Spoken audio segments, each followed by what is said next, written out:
Sophie Martinez was 7 years old and loved to collect the glowing flowers that grew near the edge of her colony. The flowers only came alive at sunset, turning bright blue and purple colors that made the whole forest look like it was alive with magic. Her mother always said the flowers were dangerous, but Sophie knew better. She had been gathering them for 2 years now, and nothing bad had ever happened to her. Today was like any other day at the Kepler 442b colony. The sun was dropping low in the sky, and the air felt warm and thick. Sophie wore her blue jumpsuit with the colony seal on the chest, and her dark hair was tied back in a braid.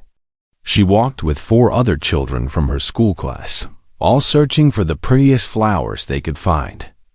Their teacher, Ms. Linda Wallace, watched them from a distance, sitting on a rock near the forest boundary.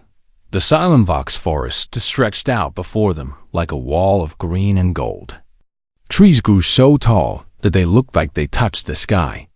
The ground was covered with strange plants that moved when the wind blew, making soft, whispering sounds. Sophie's father said the plants were alive in ways that humans did not fully understand yet. He was a botanist, which meant he studied plants and how they worked. He spent most of his time with the green things of the world, and he had taught Sophie to respect them and never waste them. Sophie found a cluster of flowers growing near an old fallen tree. She knelt down carefully and started picking them, holding them close to her chest so they would not break. The other children were further away now, searching in different directions. Ms. Wallace was still on the rock, looking at something on her handheld device. That was when Sophie heard the sound. It was not a sound that any human made. It was not the noise of the wind or the forest creatures that lived peacefully in the trees. This sound was low and deep, like something heavy was moving through the woods. Sophie froze. The back of her neck felt cold, even though the air was warm. She stood up and looked toward the forest. The flowers dropped from her hands. At first, she saw only shadows between the trees. Then the shadows moved, and they became something real. They became creatures that Sophie's mind could not quite make sense of at first. Her brain tried to match them to things she knew but failed. These were not like anything in the colony's animal database. They were tall. The first one came out of the trees fully, and Sophie realized it was almost 8 feet high. Its body was shaped like a wolf or a dog, but wrong. The legs were too long and too thin. The head was massive, with a mouth full of teeth that caught the light and shone like crystals. The skin was not skin at all. It was hard and clear, like glass, but it moved with the creature as if it were alive. Inside the clear skin, Sophie could see things moving. Organs, muscles, blood that glowed faintly red. Sophie wanted to run. Her legs wanted to run, but she could not move. Then she heard Ms. Wallace scream. The creature howled, and the sound was worse than the appearance. It was a noise that hurt to hear, a noise that said this thing was a hunter, and Sophie was the thing being hunted. More creatures came out of the forest. There were 5 of them, then 7. They all looked the same, with their crystal skin and their hungry eyes. One of the other children, a boy named Ryan, started to run. The creatures turned toward him, and that movement was so fast that it looked like they teleported. Ryan made it 3 steps before one of the creatures knocked him down. Ms. Wallace was running toward the colony now, screaming for help. Sophie ran too. Her small legs pumped hard, carrying her away from the flowers and away from the creatures. Behind her, she could hear them moving through the forest. They did not run like normal animals. They moved in a way that seemed to bend the space around them. They were hunting, and they were good at hunting. Sophie ran toward the colony, toward the safety of the buildings and the soldiers. She could see the fence now, the electric barrier that protected the people. She could see soldiers running toward her, weapons in their hands. She could see her mother standing near the main building, her hand over her mouth, her eyes wide with fear. Sophie was going to make it. She was going to get away, but one of the creatures cut in front of her. It was bigger than the others, and it moved differently. This one did not try to grab her or hurt her immediately. Instead, it stopped in her path and lowered its head. Its crystal eyes looked right into Sophie's eyes. In that moment, Sophie understood something that her brain had not figured out yet. This creature was not going to kill her. This creature was going to take her. The Alpha, as the pack leader would later be known to humans, reached out one long arm. Its fingers ended in curved claws that could slice through metal. But when it touched Sophie, it was not rough. It was careful. It picked her up like she was made of glass, holding her against its crystal chest. She could feel its heartbeat. It was fast and strong, and very much alive. Sophie tried to scream, but the sound would not come out. The Alpha turned and ran back toward the forest, moving at a speed that made the world blur. The other creatures followed, a pack moving like a single animal. The last thing Sophie saw of her colony was her mother's face, calling her name, reaching out as if she could grab her daughter across the distance. Then the forest closed around them, and the colony disappeared. The Alpha held Sophie carefully as it ran deeper into the silent Vox forest. The creature's body was hard and cold, nothing like her mother's warm arms. But it did not drop her, and it did not hurt her. Sophie hung against the creature's chest, her eyes open, watching the forest move past. She was too scared to cry. The Alpha was taking her to its pack, to its territory deep in the woods. It did not know that it was carrying away the small human daughter of Dr. Marcus Martinez, the colony's chief botanist. It did not know that by taking this one small child, it was about to change the future of two entire species. All the Alpha knew was that this small creature could be useful. This tiny, fragile thing could be used to control the humans, to keep them away from the pack's hunting grounds. It did not know that Sophie's heart was already beating faster, not just from fear, but from something else. Something that would save them both. Marcus Martinez received the news while he was examining a new plant sample in the laboratory. Captain David Foster came through the door with urgency that said something was very wrong. The captain's face was hard and serious, the face of a soldier who had to say something terrible to a parent. Sophie had been taken. Marcus did not remember falling to his knees. He did not remember Foster catching his arm or the sounds coming from his own throat. He only knew that his daughter, his small brave daughter with her love of flowers, was gone. She was in the hands of creatures that nobody understood. She was in the forest. It took him less than an hour to gather a rescue team. He would go himself, and he brought 4 others with him. There was Lieutenant Kevin Hayes, a security officer with 10 years of combat experience. There was Sergeant Lucas Winters, a veteran soldier who had fought on 3 different worlds. There was Dr. Patricia Wells, a medic who had saved lives in the colony's worst emergencies. And there was Dr. Richard Stone, the colony administrator, who understood that losing Sophie would break the colony's spirit. They took weapons they barely knew how to use and food that might run out. They took flashlights and a tracking device that Marcus had activated when Sophie was born. A tiny implant under her skin that would tell him exactly where she was. As long as Sophie was alive, Marcus would be able to find her. The forest was different at night.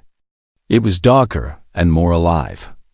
The plants that had seemed peaceful in the daytime now looked hungry. The shadows moved in ways that made the soldiers nervous. Marcus did not care about the danger. He only cared about the blinking light on the tracking device that showed him Sophie was moving deeper into the woods, away from everything she knew. They found the first evidence of the creatures within the first hour. Blood was splattered across the rocks near where the flowers grew. Ryan, the boy who had tried to run, had not made it far. The creatures had left his body where it fell, as if it was not worth eating. Marcus shut his mind to what that meant.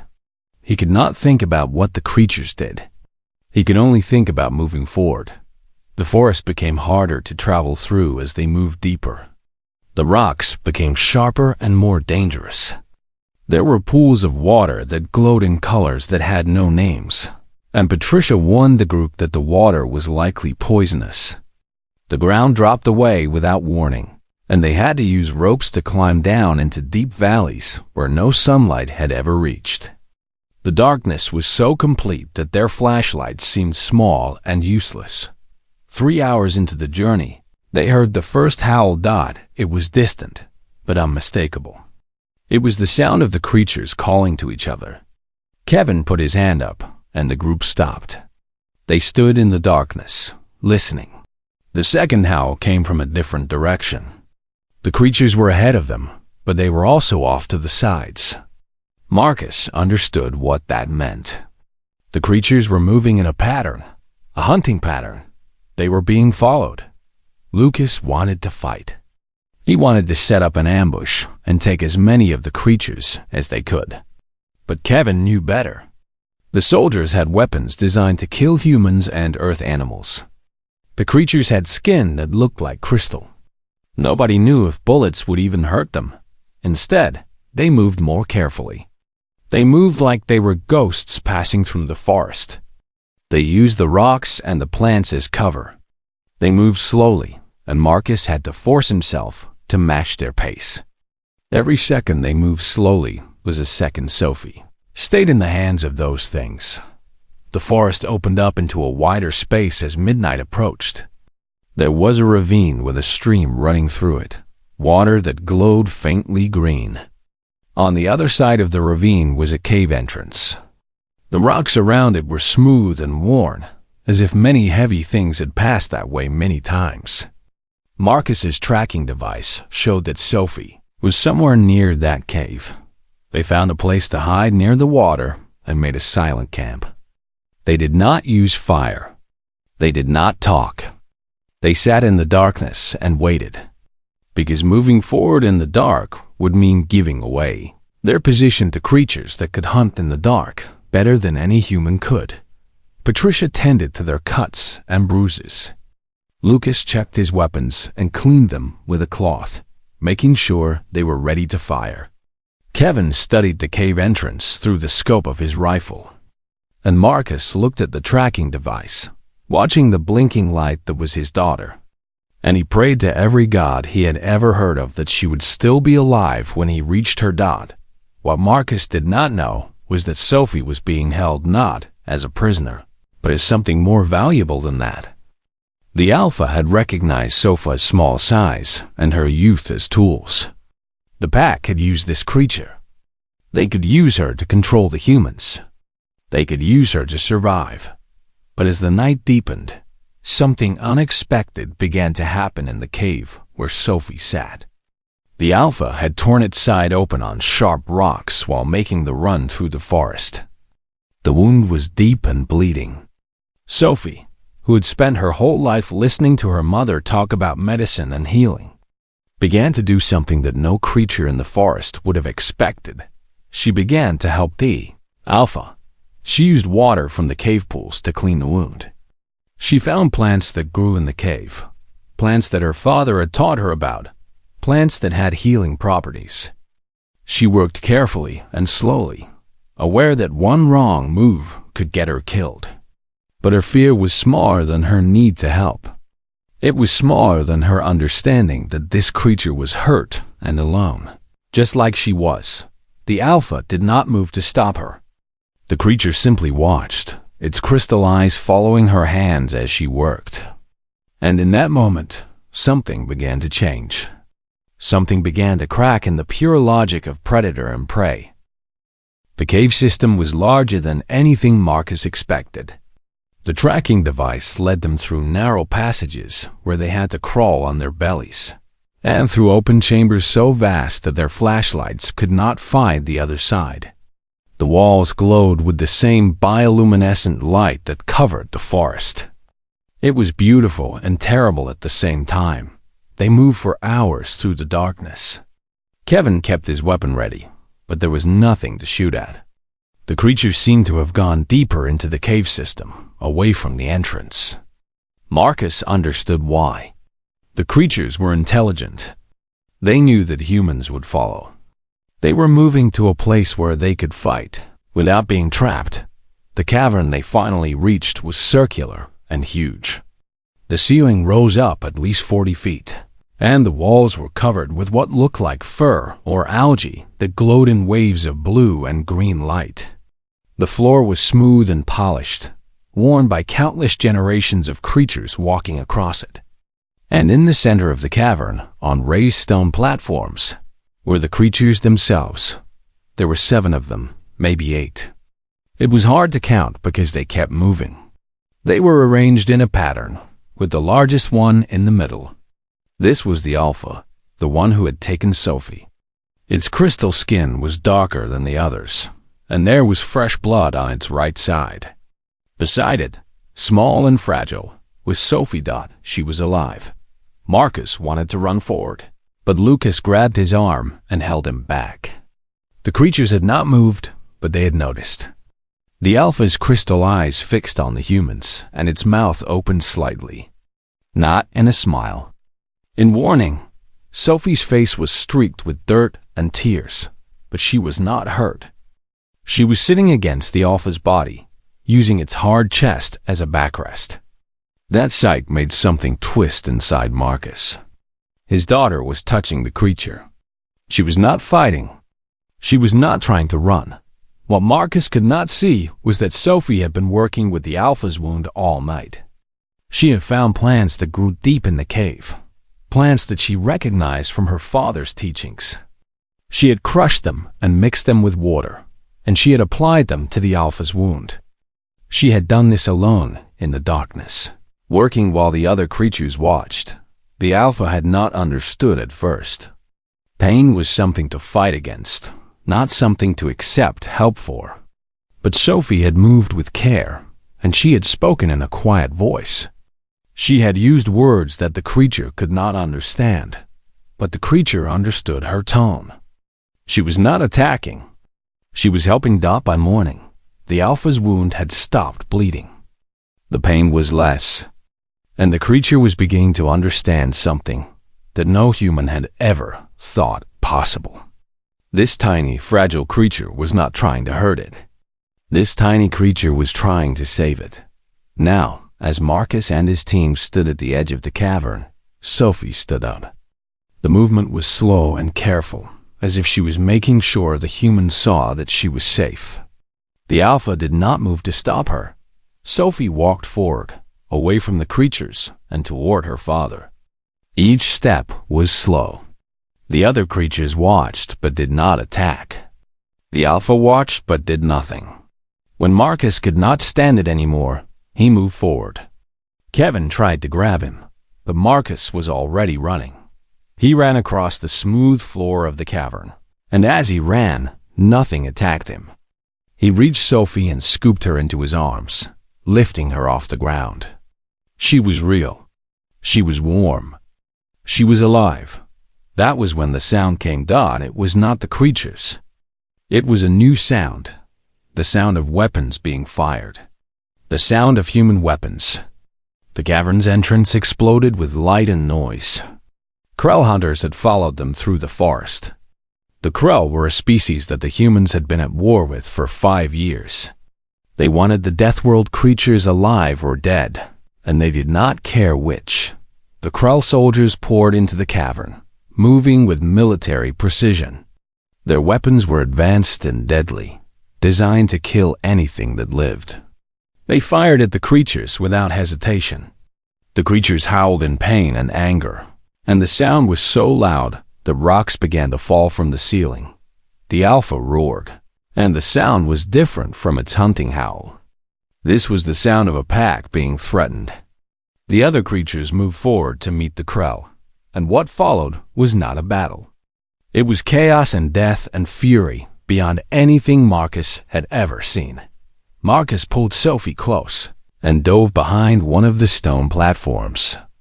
Kevin and the other soldiers returned fire at the Krell, but their weapons were weak compared to what the Krell carried. They were going to lose. They were all going to die here, crushed between the creatures and the Krell. That was when Sophie did something that changed everything. She looked up at her father and said something very simple, very clear. She said that the forest was alive, that her father had taught her that all living things protect each other, that the plants and the creatures and even the humans were all part of the same pattern, that they all wanted to survive. Marcus did not understand what she meant. He was too busy trying to keep her alive. But Sophie twisted in his arms and looked at the Alpha. She held up her hands and she began to make shapes in the air. She drew pictures with her fingers, pictures made from the glowing plants that hung from the cave ceiling. She made a picture of a family, a mother and a father and a small child. Then she made a picture of the Alpha with the other creatures around it. Then she made a picture of all of them together. The Alpha stopped moving. For just a moment, the creature paused. The other creatures paused. Even the Krell paused, confused by what they were seeing. In that moment of pause, Sophie's pictures began to glow. The plants that grew on the cave walls began to respond to the small girl's movements, to her intention, to her need for peace. The whole cavern lit up with blue and green light. The light became blinding. The Krell soldiers covered their eyes. The creatures stood still. And Marcus held his daughter and understood that she had just done something that no diplomat, no general, no human had ever been able to do. She had shown both species that they shared something more important than their differences. She had shown them that they both protected their young. The light from the plants grew brighter, and shapes formed in the air around them. Images of families and packs and groups of creatures protecting each other. The message was simple and clear and true. Protect the young. That was all that mattered. That was what made a species alive. That was what made a species worth saving. The light that Sophie had awakened in the cave was not magic. It was biology. It was a response that happened when all the bioluminescent plants in the cavern were stimulated at the same time, in the same direction, with the same purpose. The light created a barrier that the Krell weapons could not penetrate. The Krell soldiers fired and fired, but their weapons could not pass through the living wall of light. For the first time, the Krell were afraid. The Alpha moved, but it did not attack the Krell. Instead, it moved toward Marcus and Sophie. The human soldier prepared to die, ready to use his body as a shield for his daughter. But the Alpha simply looked at Marcus with its crystal eyes. And in that look was a message that cut through all the differences between their species. The Alpha pointed at Sophie, then at Marcus, then at the other creatures surrounding them. The message was clear. Protect the young. Marcus understood. He looked at Kevin and Lucas and Patricia, and he nodded. They began to move, creating a position with Sophie and the Alpha and the other creatures all together. The Krell soldiers stood on the other side of the cavern, separated by the wall of glowing light. They were pinned down, their superior weapons useless against a defense they did not understand. Kevin moved quickly. He shouted to the Krell soldiers, telling them to stand down or face execution for attacking a human child. It was a bluff. The Krell did not care about human children, but it gave the creatures time to move. The Alpha and the other creatures shifted position, still protecting Sophie, still moving as a unit with the humans. Lucas had an idea.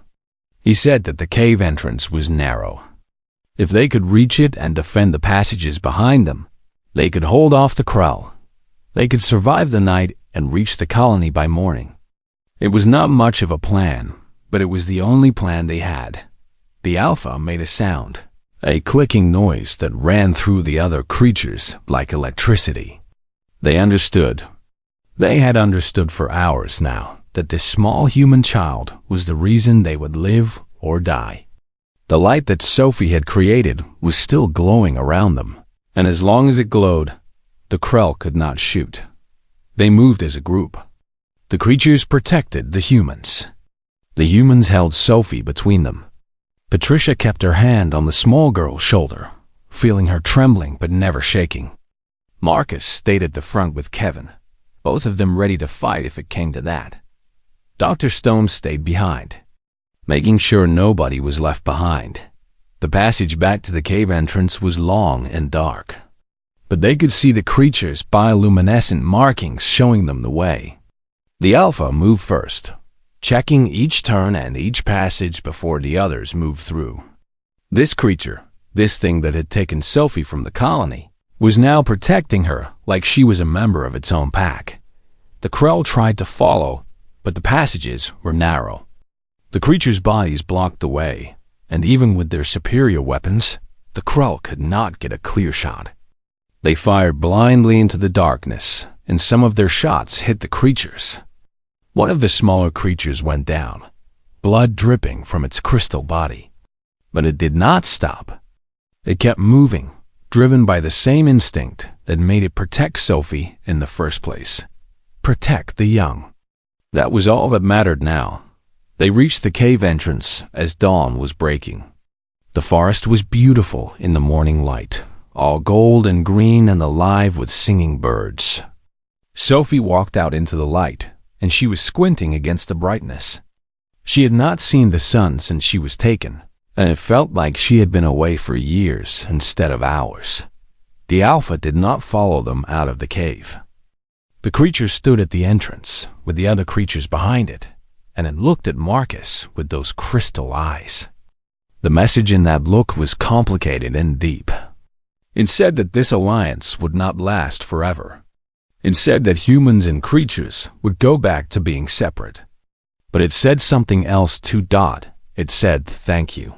Marcus understood. He looked at Sophie, and he made a decision that he would never regret. He held his daughter's hand, and he walked toward the Alpha. The other soldiers raised their weapons, ready to protect him if this was a trap. But it was not a trap. Marcus knelt down so that he was the same height as Sophie. He took her hand and placed it on the Alpha's crystal skin. The creature did not move. It did not pull away. It simply stood there, accepting the touch of this small human, allowing her to say goodbye in the only way that mattered. Sophie cried. She cried for the fear she had felt, and for the Alpha who had protected her, and for the world that was bigger and stranger and more beautiful than she had ever imagined. The Alpha made a sound, a low humming noise that seemed to come from deep within its crystal body. The other creatures made the same sound, creating a harmony that echoed through the forest. Then Marcus stood up, and he picked Sophie up in his arms, and he began to walk back toward the colony. The creatures did not follow. They stood at the cave entrance, watching the humans leave, watching the young human child disappear into the forest. Behind them, the Krell soldiers were still trapped in the passages. They were cut off, isolated, facing creatures that understood one thing and one thing only: protect the young. And there was no Krell young in those caves. There was only Krell who wanted to hurt. Krell who wanted to kill. The creatures understood the choice they faced. It was clear and simple: survive or protect the young. There was no other option. As Marcus walked through the forest toward the colony, carrying his daughter, he heard the sounds of battle behind him. The creatures had made their choice. They were not leaving the cave entrance. They were not abandoning their post. They were holding the line, buying the humans time, ensuring that Sophie and her father could reach safety. Patricia walked beside Marcus, and she said something that he would remember for the rest of his life. She said that this moment right here was proof of something that humanity had always believed but never proven. She said that the drive to protect the young was stronger than fear, stronger than anger, stronger than the drive to kill. She said that this was what made a species worth living. The colony appeared through the trees, and Marcus started to run. The soldiers behind him ran too. Hannah Martinez was waiting at the colony fence, her hands shaking, her tears streaming down her face. When she saw her daughter, when she saw that Sophie was alive and safe, she screamed her name and ran toward them. The creature that would come to be called the Alpha watched from the cave entrance, watching until the humans disappeared completely. The other creatures gathered around it, and together they retreated deeper into the forest. They had made a choice, and that choice would change their world forever. Behind them, the Krell soldiers were still trying to escape the cave, but they would not make it out. The creatures had made sure of that. And in those dark passages, in those chambers where light never reached, a new understanding was being written in blood and crystal. Protect the young. That was the law of this forest now. 3 weeks after the rescue, the colony held a meeting to discuss what would happen next. Sophie sat in the back of the gathering hall, watching the adults talk about her as if she was not there. Captain Foster was saying that the creatures were dangerous and had to be eliminated. Some of the colonists agreed with him.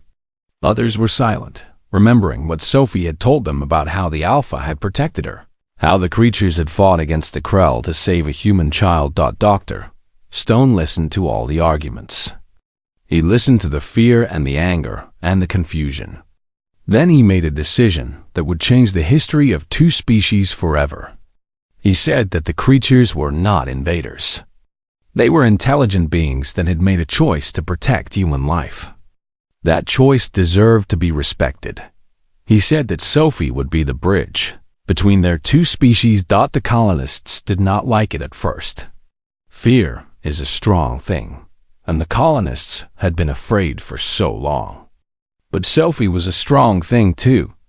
She stood up in the meeting hall, and she spoke in a voice that was small but clear. She said that the creatures had not hurt her. She said that the Alpha was brave and kind. She said that humans and creatures could live together. She said that protecting the young was what made you a good person. No matter what shape you were, nobody could argue with a 7-year-old girl who had lived through what she had lived through. The colony agreed. They would send an ambassador to the creatures. The ambassador would be Sophie. The first meeting happened at the forest edge, near where Sophie had gathered flowers on that day that seemed like it happened in another lifetime. Marcus and Hannah came with Sophie, and 5 soldiers came to protect them. They waited at the edge of the forest, and they waited, and they waited. The sun was starting to set, and some of the soldiers were getting nervous. Then, the creatures came. There were 5 of them. Led by the Alpha, the creature was moving slowly, and Marcus could see that it was still healing.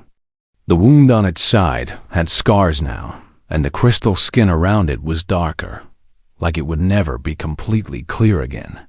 Sophie saw those scars, and she remembered making them better. She had helped fix that wound with her own 2 hands. The Alpha lowered its head, and it stayed lowered. The other creatures did the same. It was a sign of respect, and everyone understood it. The creatures were saying that they meant no harm. Sophie walked forward. Her parents tried to hold her back, but she pulled away. She walked straight to the Alpha, and she looked up at the creature's face. The crystal eyes looked down at her, and there was something in those eyes that looked like love. Not the kind of love that humans understood, but something real and deep and true. Sophie reached out and touched the Alpha's scars. She traced them with her fingers, and the Alpha made that humming sound again, the sound that had terrified the soldiers and comforted the creatures. An agreement was reached that day. The creatures would stay in the forest. The humans would stay in the colony. They would not hunt each other. They would not cross into each other's territory without permission. And if Krell soldiers came back, if any invaders came, they would protect each other. They would protect the young. Weeks became months, and the agreement held. The creatures began to defend the colony from external threats. When Krell raiders came, they were met at the forest edge by creatures with crystal skin and the will to protect those they had chosen as family. The Krell learned quickly that this world was not worth the cost. Sophie went back to school, but she was different now. She had seen things that no child should see. She had faced death and found life in an unexpected place. She had learned that strength did not come from weapons or speed or power. Strength came from the choice to protect someone else, even when it was hard. Even when it was dangerous.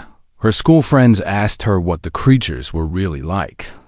Sophie told them the truth. She said that the creatures were like humans in all the important ways. They had families. They protected each other. They got hurt and healed. They chose to be brave when braveness was needed. That was all that mattered. Marcus and his team began to study the bioluminescent plants more carefully. They discovered that the plants responded to emotional states. When people felt peaceful, the plants glowed soft and calm. When people felt afraid or angry, the plants glowed bright and harsh. The plants, it seemed, were alive in ways that went deeper than biology. They were connected to the feelings of everything around them. It made sense that Sophie had been able to use them to create peace. She was filled with a need for understanding. She was filled with love for a creature that should have been her enemy. The plants had responded to that truth. Hannah started a school program where colony children learned about the creatures. She taught them to respect the forest. She taught them to understand that intelligence looked different in different species, but it was intelligence all the same. She taught them the first law of this new world: protect the young.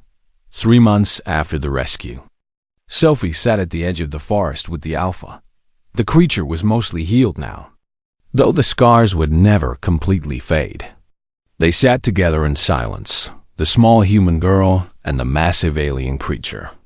They did not need to speak. They had already said everything that mattered. In the distance, other creatures played in the forest with human children who had come to learn about them. Soldiers and creatures trained together, understanding that they would be stronger together than apart.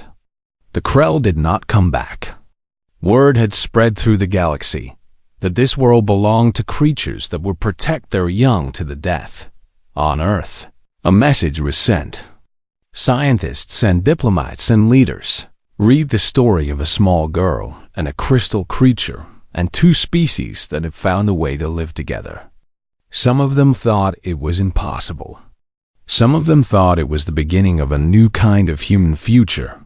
But Sophie knew the truth. It was simple. It was not about being human or alien. It was not about weapons or technology or power.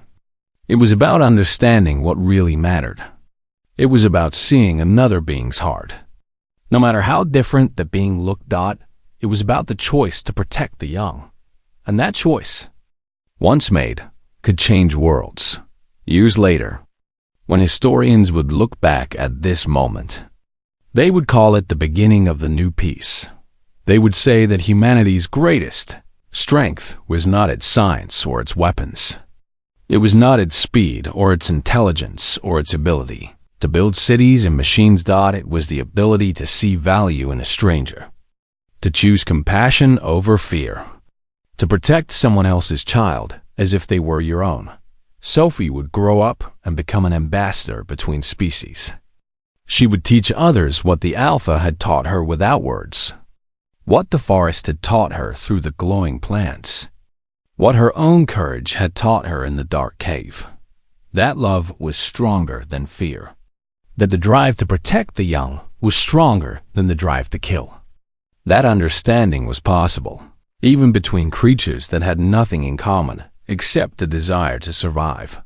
The Alpha would live a long life, longer than any of its kind had lived before, and it would spend that life protecting the small human who had once sat in its arms, terrified but brave, and had chosen to help it when help was what it needed. In the end, that was what the story was about. Not about 2 species at war, not about weapons or territory or power. It was about a small girl and a big creature and a simple truth that had always been there, waiting to be discovered. In the darkest moment, when everything seemed lost, when fear had won and the future looked like nothing but death and pain, one small act of kindness had changed everything. Sophie had chosen to help the Alpha, and in doing so, she had helped both their species. She had shown that enemies could become family. that enemies could look in each other's eyes and see not a threat, but a being that wanted the same thing they wanted: to protect the young, to survive, to matter. That was all that anyone wanted, no matter where they came from or what they looked like. That was all that any being needed to understand.